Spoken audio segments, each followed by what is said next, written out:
자, 이번에는 생물의 특성에 대해서 좀 볼 거예요. 생명과학원의 첫 번째 내용이야, 그치? 생물의 특성에 대해서 볼 겁니다. 자, 그래서 이렇게 정리를 하자.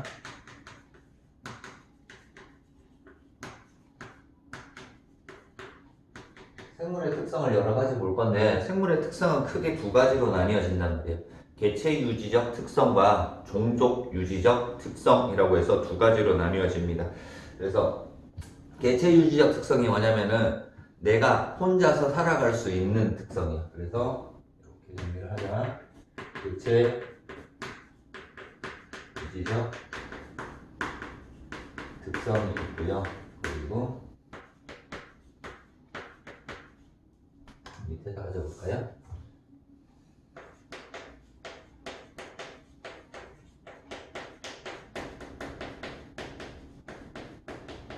종족 유지적 특성, 이렇게 두 가지로 나뉘어질 겁니다.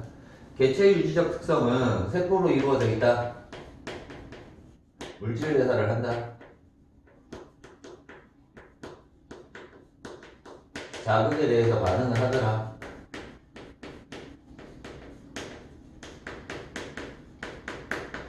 항상성을 유지하더라.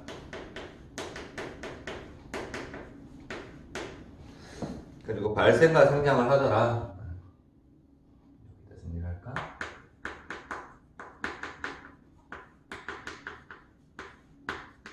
자, 이런 것들이 개체 유지적 특성입니다. 개체 하나가 살아갈 수 있는 특성을 개체 유지적 특성이고요. 종족 유지적 특성은 생식이랑 유전, 새끼를 낳는가, 그리고 나의 형질이 자손에게 전달되는가, 그리고 적응을 할 수 있는가, 적응해서 진화해서 다양한 종으로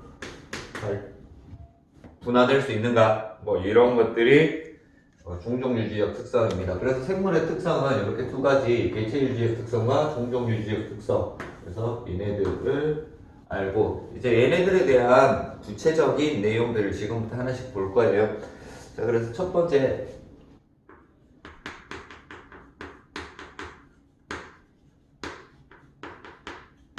세포로 구성되어 있다라고 나와 있어. 그치? 세포. 자, 그래서 세포에 대한 기본적인 정의 볼까요? 세포란 생물을 구성하는 구조적, 기능적,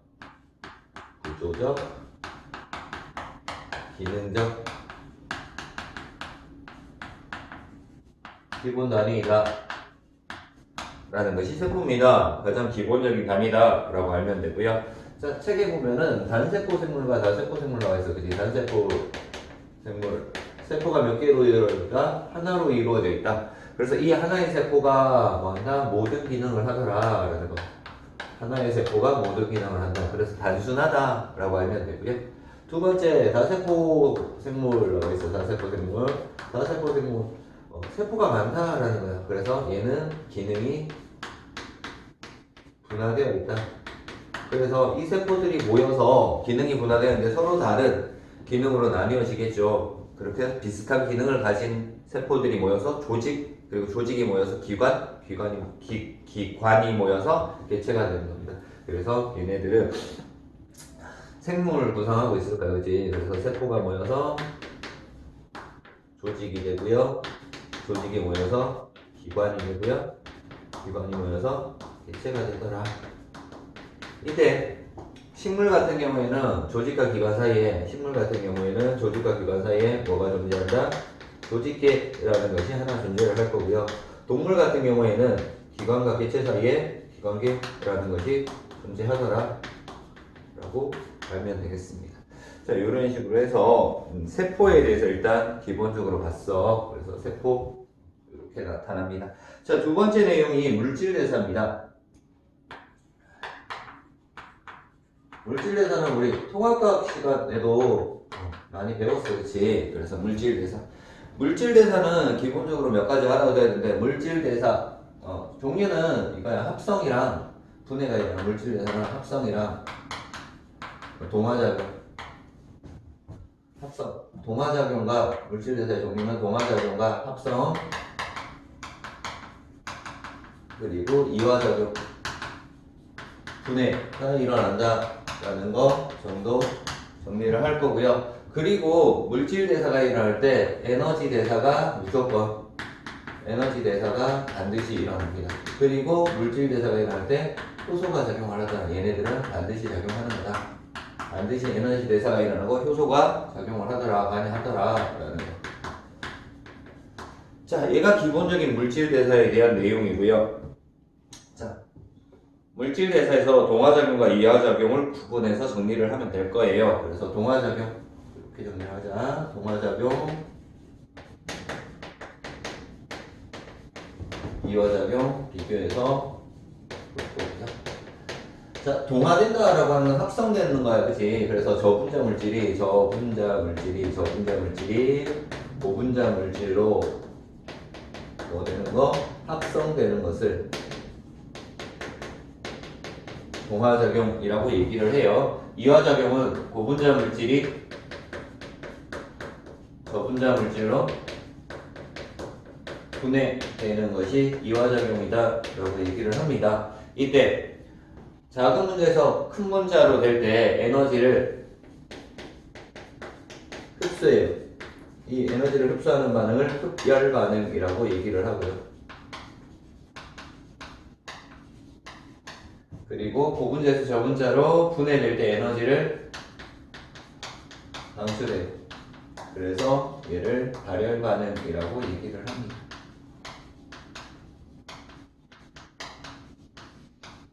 에너지가 흡수되거나 방출되더라 라고 알면 되고요. 자, 여기에서 뭐가 관여한다고요? 항상 합성되거나 분해될 때 둘 다 효소가 관여하더라 라는 거. 물질에서 효소가 관여한다. 그래서 동화작용에 합성이니까 합성 들어가면 돼요. 그죠? 빛을 이용해서 합성하는 거 광합성. 그리고 아미노산 결합해서 단백질 만드는 단백질 합성. 뭐 포도당이 글리코젠으로 되는 합성 이런 것들 등등등 있을 거고요. 자, 분해입니다. 광합성 반대되는 거 따져주면 되죠. 우리 많이 배웠던 거 세포호흡. 이 광합성에 반대되는 분해 이화작용이고요. 단백질을 만드는데 단백질을 분해한대. 그러면은 뭐 된다? 아미노산이 되죠. 그래서 소화하죠. 또 이화작용의 대표적인 예가 될 겁니다. 자, 이런 식으로 나타나는 것들 물질 대사에 대해서 알아두면 되겠습니다. 자, 그리고 이제 세 번째 나오는 자극에 대한 반응을 볼 거예요.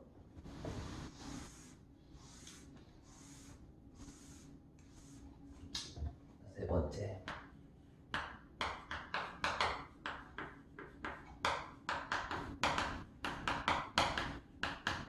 자극에 대한 반응.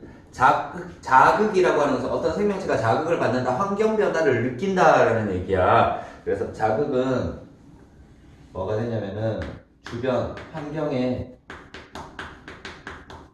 변화를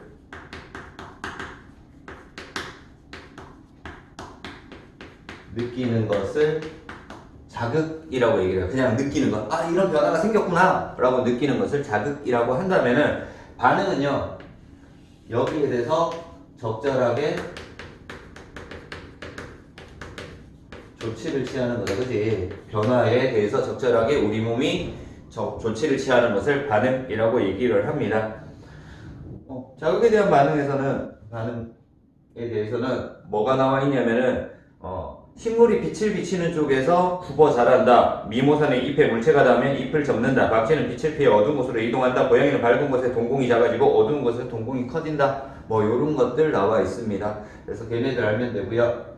그리고 자극에 대한 반응하고 뭐 항상성 같이 볼게요. 항상성.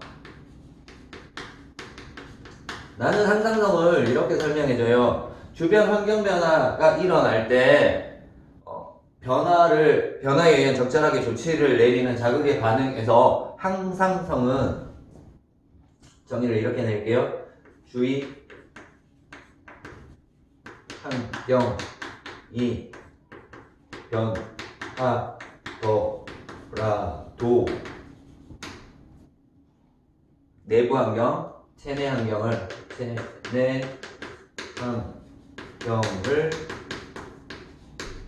항상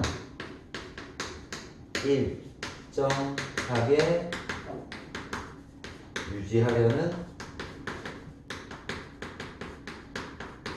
실질이라고 보통 적어줘요. 그래서 이렇게 묶어서 내가 항상성이라고 설명을 해. 그래서 주위 환경이 변화되고 체내 환경을 항상 일정하게 유지해야 되는 성질이 항상성이다 라고 하면 돼.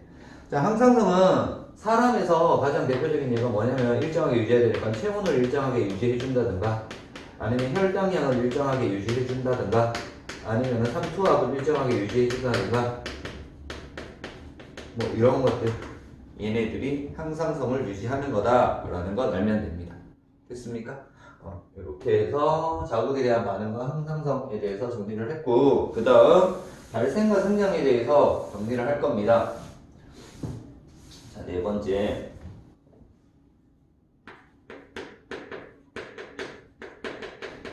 발생이랑 생장이랑 이렇게 두 개 나눠서 정리를 할 거예요. 자, 발생이라고 하는 것은 수정란이 하나의 개체가 될 때까지의 과정을 발생 과정이라고 얘기해요. 발생은 하나의 수정란이 어떤 형태를 가진 개체가 될 때까지의 과정을 발생 과정이라고 얘기를 해요. 이때 수정란이 개체가 될 때 세포 분열을 해요. 세포 분열에 의해서 세포의 수가 많아지고요. 그리고 이 세포들이 다양한 기능을 가지게 됩니다. 그래서 우리 앞에서 세포에서 했던 것들, 세포가 모여서 조직이 되고 조직이 기관이 되고 기관이 개체가 되는 과정이 일어나는 겁니다. 그래서 이런 과정들이 일어난다라고 알면 되고요. 자, 그래서 발생 과정은 이렇게 보면 돼. 하나의 개체가 될 때까지의 과정이고 세포 분열에서 세포의 수가 늘어나면서 다양한 기능을 가진다. 그래서 수정란은 하나의 세포니까 세포에서 세포의 수가 많아지니까 조직이 생길 거고요. 그리고 이건 생길 거고 그리고 하나의 개체가 될 때까지의 과정 얘가 발생 과정이다. 수정란이 세포다라고 생각하면 돼요. 세포 한 개다 라고 이렇게 보면 되고요. 이제 생장 과정입니다. 어린 개체가 성숙한 개체가 될 때까지의 과정을 생장이라고 얘기해요. 어린 개체가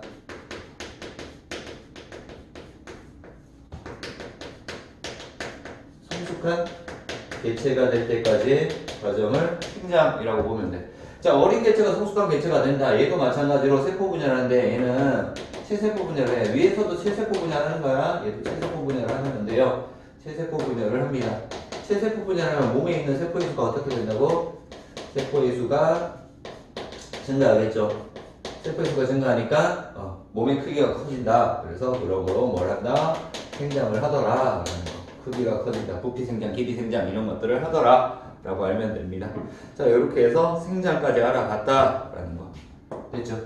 지금까지 알아본 내용이 뭐다? 개체 유지적 특성에 대한 내용이다. 라고 한번 묶어주면 되고요. 분류할 때. 자, 이제 종족 유지적 특성에 대해서 볼 겁니다. 생식이란 유전 볼 거야. 우리 중학교 3학년 때 생식세포 분열 뭐 이런 것들 봤고요. 그리고 수정 과정, 유전 이런 것들 봤습니다. 그래서 5번에 생식이랑 유전이랑 이렇게 나눠서 정리를 할게요. 자, 생식이라고 하는 것은 어떤 생식세포가 결합해서 하나의 수정란을 만드는 과정이야. 그래서 수정란을 만들고 그리고 종족을 유지하기 위해서 하나의 개체, 자신과 닮은 개체를 만드는 과정을 생식이라고 해. 그래서 생식은 이렇게 아까 종족 유지를 위해서 목적은 종족 유지야. 종족 유지를 위해 자신과 닮은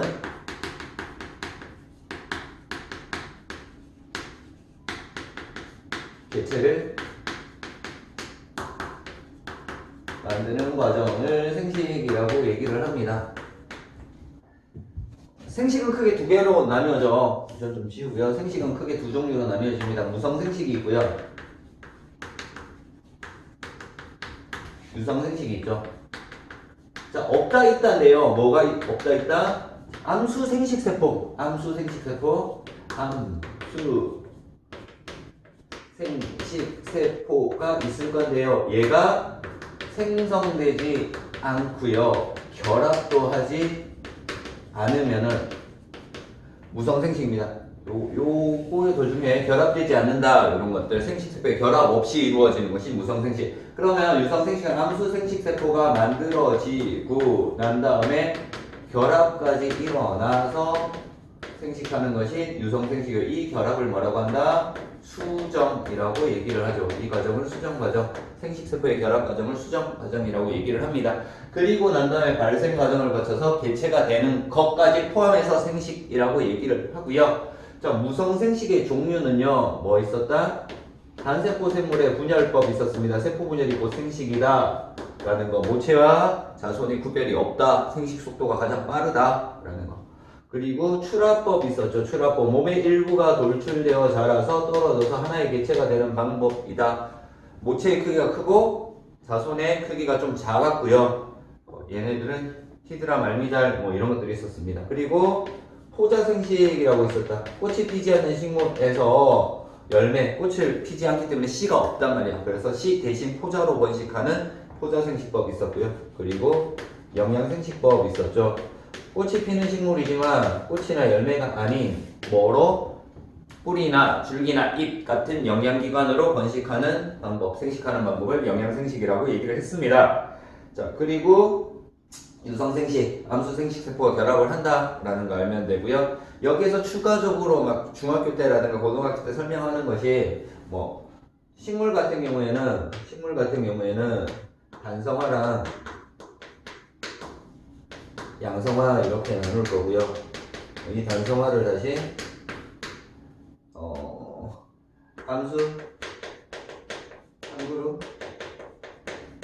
함수, 딴 그룹 뭐 이렇게 나눠 자웅, 동주, 자웅, 이주 이렇게 나타납니다. 식물은 이렇게 분류를 하고요. 동물 같은 경우에는 어떻게 자웅, 동체, 자웅, 이체. 정수와 단수를 같이 가지고 있는 자웅동체, 그리고 따로 가지고 있는 자웅이체. 자웅동체에 얘는 지렁이라든가 거머리, 플라다리아 이런 것들이 있다 정도 알면 되겠습니다. 자, 이렇게 해서 생식에 대해서 알아봤고요. 생식하다 보니까 다 써버렸네. 유전 볼게요. 옆에다가 유전에 대해서 정리를 할게요. 자, 유전은 뭐야? 어버이의 형질이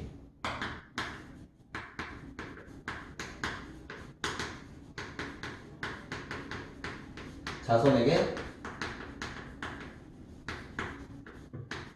전달되는 현상을 유전이라고 합니다. 그럼 이 형질은 어디에 있는 거니? 염색체 안에 어디에? DNA의 일부에 있는 거지. 유전자에 들어있는 것이 형질입니다. 그죠? 염색체 안에 DNA가 있고 DNA 안에 유전자에 들어있는 것이 형질 되겠죠. 자, 그래서 이런 것들이 유전이다라는 것 알면 됩니다. 자, 이제 마지막 내용 볼 거예요. 적응과 진화 보겠습니다.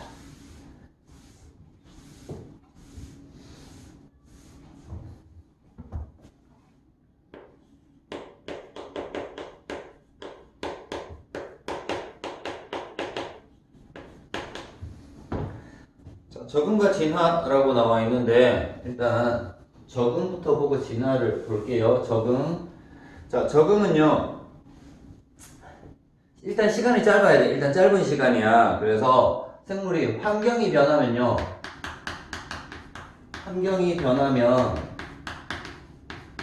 여기에 뭐 한다? 적응을 해요. 환경이 변하면 몸의 형태나 생활 습성, 습관이지, 그지? 생활 습성이라든가 아니면은 몸의 기능 뭐 이런 것들이 변한다. 그래서 이렇게 몸의 형태나 기능, 생활 습성 등이 변하는 것을 뭐라고 한다고? 적응이라고 얘기를 합니다. 그렇죠? 그래서 이렇게 보고 진화는요. 진화는 좀 중요한 게 뭐냐면 일단 오랜 시간이 지나야 돼. 시간이 되게 많이 지나서 이 적응이 반복이 되는 거야. 여러 번 반복을 해. 적응이 반복되면서 결과적으로 뭐가 변하냐면 유전자가 변해야 돼. 변화되어서 유전자가 변했기 때문에 얘가 형질이 뭐가 돼? 유전되는 현상이야. 그래서 새로운 종이 만들어졌지. 새로운 종, 다양한 새로운 종이 만들어지는 형태를 진화라고 얘기를 해. 그래서 단순히 그 환경에 적응해서 형태가 좀 바뀌거나 내가 생활 습성이 바뀌는 거. 집에서만 생활하다가 학교에 가면은 우리 이런 것들 방학 때 집에만 있다가 개학해서 학교 가면은 일찍 일어나야 되잖아. 이런 것들을 적응이라고 하고요. 그리고 원래는 원숭이였는데 지금 사람처럼 변했다. 이건 진화라고 얘기를 하는 겁니다. 그래서 이렇게 봐두면 되고요. 진화에 대해서는 우리 중학교 때 배웠던 거 어떤 것들 진화설에 대해서 배웠다 그지? 뭐 용부령설이 있었고요. 자연선택설이 있었고요. 경위설 이런 것도 있었고요. 돌연변이설 이런 것들이 있었다 그지? 자, 이런 것들이 있었는데 용부령설은 무시당했다. 안 맞아서. 자연선택설이 되게 중요한 내용이었다. 이런 것들이 있지. 자연의 선택을 받아서 몇 번 반복하다 보니까 현재의 새로운 종이 만들어졌다라는 것들 알면 되겠습니다. 뭐 밑에 보면은 생물과 미생물의 차이점이 있는데요. 생물의 특성과 미생물의 특성, 생물의 특성이 다 있는지 없는지를 확인해 보면 되고요. 자, 여기에서 이제 탐구 쪽에 나오는 거 하나 볼 거야. 뒤쪽에 넘어가면 탐구 하나 나오는데 어떤 탐구가 나오냐면요. 화성 생명체 탐사 실험이라는 탐구 나와. 우리 이 내용은 물질 대사에 대해서 나오는 건데, 자, 물질 대사에 대한 거야. 물질 대사에 대한 건데요. 탐구가 어떻게 나오냐면,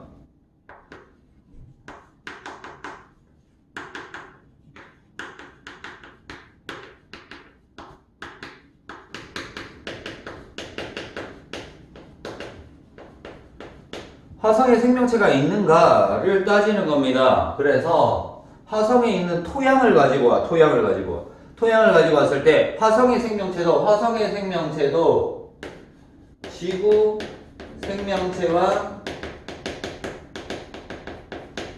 동일하게 물질 대사를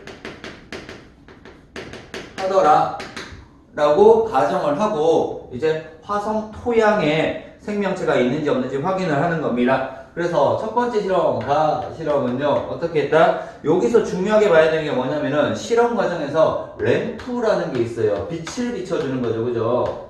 빛을 비춰준다. 그러면 이것만 보고 뭘 알아야 돼? 광합성이다 라는 거 알면 돼. 광합성 실험이다 라고 알면 되고요. 여기에 뭘 집어넣어 준다고요? 방사성 동위원소를 넣어준다. 그지? 방사성 기체라고 해서요. 방사성 기체를 넣어주는데